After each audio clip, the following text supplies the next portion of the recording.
Virginie Morgon, she's CEO of Eurazeo. It's a Paris-based global PE firm, has about $20 billion under management. She joined our very own Ed Hammond a little bit earlier to discuss where she's finding opportunities amid all the dislocation stemming from the pandemic. We like the dislocation. There are a number of sectors which have been not impacted, rather the reverse, high growth, and everything, as I mentioned, digitally related, tech-enabled. Is a good example. We already had 25% of who we are in those type of investment. Even some of the more classic businesses, and I mentioned a few in the US, so it's more telling, B2C businesses like Q, like Bandier, like Nest, which we invested in the US some years ago. You would be amazed, Ed, of what they've been able to do in such a short time frame, like 3 months, to completely pivot from physical classic distribution to online. And those companies, Q, Nest, Bandier, year to date, they're growing.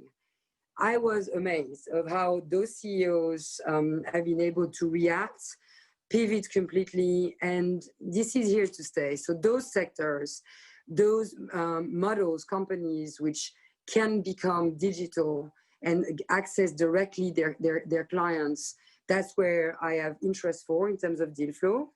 On the other side of the spectrum, referring to the polarization, there are a number of sectors that we have been investor in for many, many decades, like leisure, like travel, like related services to those industries, strongly impacted today.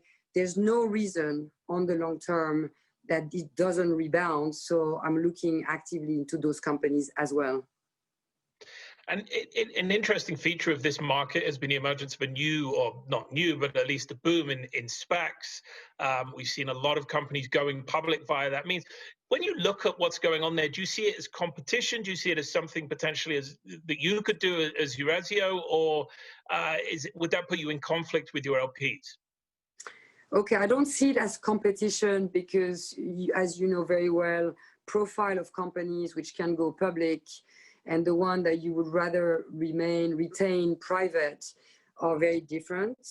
So I think I see this as an opportunity for Eurazeo's portfolio company to find a home and an exit, even partially. That's one. And it could be interesting, we're looking into this.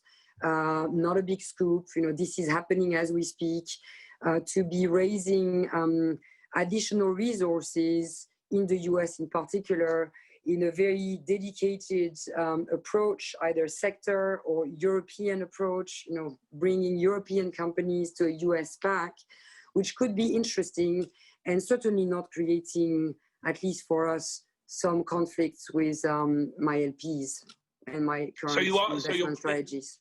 You said not a big scoop, but Virginie, if I understand it right, you are raising a SPAC at the moment then? No, we're not. Not a big scoop. Not a big scoop. Okay, so look, another thing that Eurazeo and you have talked about a lot recently, which is interesting because it is something that a lot of people give lip service to perhaps, but not a lot of people have made a firm commitment to, is being carbon neutral. Talk to me about why you're doing it, but more importantly, how you actually get there as a business. Thanks for asking me this question, because this is one of the most essential pillar of what we have ahead of us in terms of differentiation, value creation, and basically sharing the value creation with a much larger stakeholder base. We started decades ago, Ed. So it's not about discovering today what we have to do vis-a-vis carbon neutrality or inclusion. We have been one of the pioneers in our industry, absolutely clearly.